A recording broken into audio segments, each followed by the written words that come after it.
I brought a little something to tell you about Bread and Roses. Of course, everybody's got to know that this is the 100th anniversary of the Bread and Roses strike in Lawrence, Massachusetts. And the strike was 2 months long. We can clap for them. Yeah, they won. It was 100 years ago. And of course, it was a strike by, I think, 25,000, mostly women, all immigrants.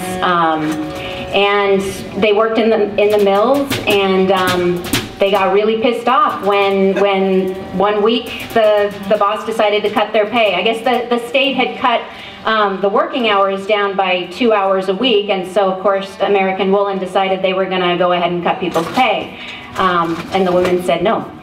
So I think it was Polish women that started it. I mean, they didn't have a union, by the way. They just had solidarity. So those women walked off the job and went walking around the whole mill district yelling short pay, and eventually the International Workers of the World, of course, sent organizers out and set up strike committees and got all 25,000 out on strike. There was not a single scab during that strike. So there is something in the lyrics that sometimes people have changed the words. I'm going with the original words that were written by James Oppenheim.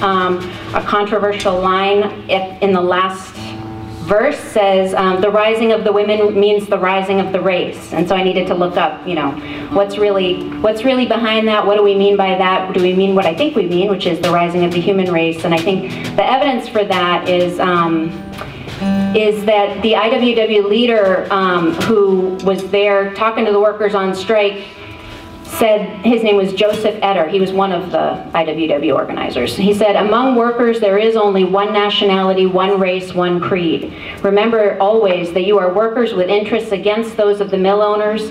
There are but two races, the race of useful members of society and the race of useless ones.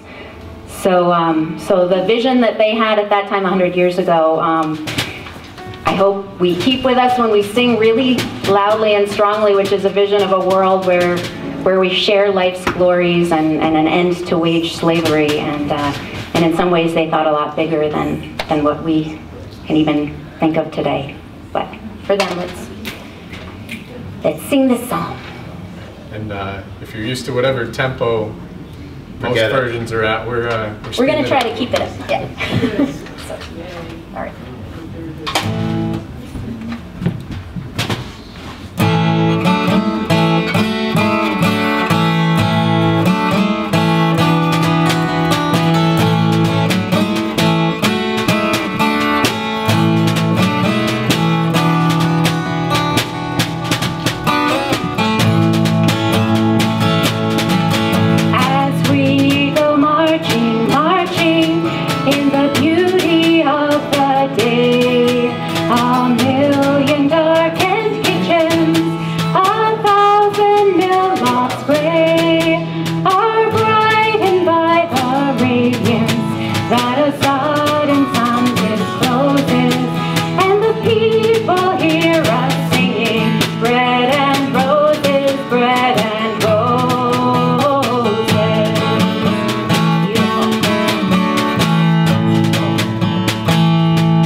For